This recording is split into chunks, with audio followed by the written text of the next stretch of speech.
और अब रुक गुरुग्राम का कर रहे हैं। बड़ी खबर है यहाँ से। भगोड़ा अपराधी सोमवीर मोटा को अमेरिका से डिपोर्ट किया गया है। सीबीआई ने अमेरिका से भारत डिपोर्ट किया है। इस अपराधी को हरियाणा एसटीएफ सोमवीर मोटा को आज हिरासत मिलेगी। सोमवीर मोटा अपराध की दुनिया में लंबे समय से सक्रिय था। 2025 में सीबीआई ने रेड कॉर्नर नोटिस जारी किया था। सोमवीर मोटा पर हत्या के प्रयास के कई मामले दर्ज हैं। अवैध हथियार जैसे 20 से ज्यादा मुकदमे उस पर दर्ज हैं। कुख्यात गैंगस्टर काला जटेड़ी का करीबी माना जाता है सोमवीर। एसटीएफ आज हिरासत में लेकर पूछताछ करेगी सोमवीर को। एसटीएफ दोपहर 1 बजे पूरे ऑपरेशन को लेकर प्रेस कॉन्फ्रेंस करने वाली। और गुरुग्राम से मेरे साथ इस खबर पर हमारे ब्यूरो करण जयसिंह जुड़ चुके हैं। करण, भगोड़ा अपराधी सोमवीर मोटा अमेरिका से डिपोर्ट किया गया है और आज सीबीआई उसे गिरफ्तार कर लेगी। जरा बताइए, कितने मुकदमे इस पर दर्ज हैं, कब रेड कॉर्नर नोटिस जारी किया गया था, इसके खिलाफ कौन कौन से मामलों में मुलविस रहा है ये?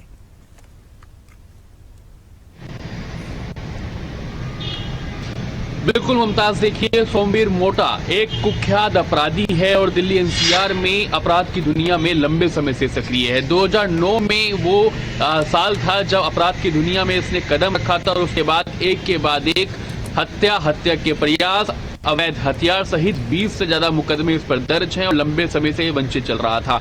2025 में सीबीआई ने रेड कॉर्नर नोटिस जारी किया था और एसटीएफ ने क्योंकि गुजारिश की थी कि इसके खिलाफ एक रेड कॉर्नर नोटिस जारी किया जाए, जिसके आधार पर सीबीआई ने रेड कॉर्नर नोटिस जारी किया और अब सीबीआई उसको वहां से इंटरपोल के माध्यम से पकड़कर दिल्ली लेकर आएगी और दिल्ली से आज एसटीएफ उसको अपनी हिरासत में ले लेगी। जब एसटीएफ अपनी हिरासत में लेगी तो तमाम जो सवालात हैं वो पूछे जाएंगे सोमवीर मोटा से, क्योंकि ये माना जा रहा है कि काला जठेड़ी गैंग का एक मुख्य सदस्य ये रहा है और इसका भाई भी अपराध की दुनिया में सक्रिय है। इसलिए एक लंबी क्वेश्चनेयर जो है वो एसटीएफ ने बनाया हुआ है, लंबे सवालात बनाए हुए हैं और इससे एक एक करके जो इसने अपराध की दुनिया में कदम रखा था तब से लेकर अब तक कितनी वारदातों को अंजाम दिया है, जिन वारदातों में ये वंचित चल रहा था, एसटीएफ ये भी पता लगाने की कोशिश करेगी कि आखिरकार ये किस पासपोर्ट के आधार पर यहां से फरार हुआ था, कैसे ये अमेरिका पहुंचा, अमेरिका में ये कहां पर रह रहा था और क्या अब भी ये इस तरह की वारदातों को अंजाम दे रहा था। ये तमाम सवालात जो हैं वो इससे पूछे जाएंगे मुमताज।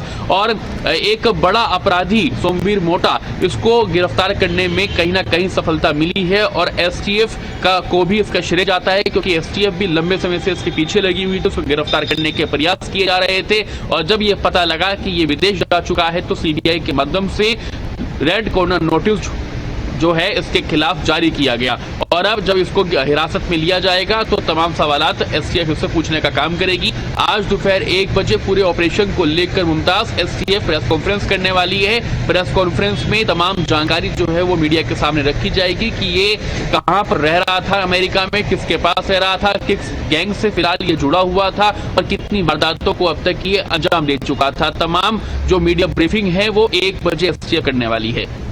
जाहिर है अब जब इसको हिरासत में ले लिया जाएगा, पूछताछ होगी करण, तो फिर हो सकता है किसी और बड़े नेक्सस का भी खुलासा हो जाए और इंतजार तो खैर प्रेस कॉन्फ्रेंस का रहेगा। करण,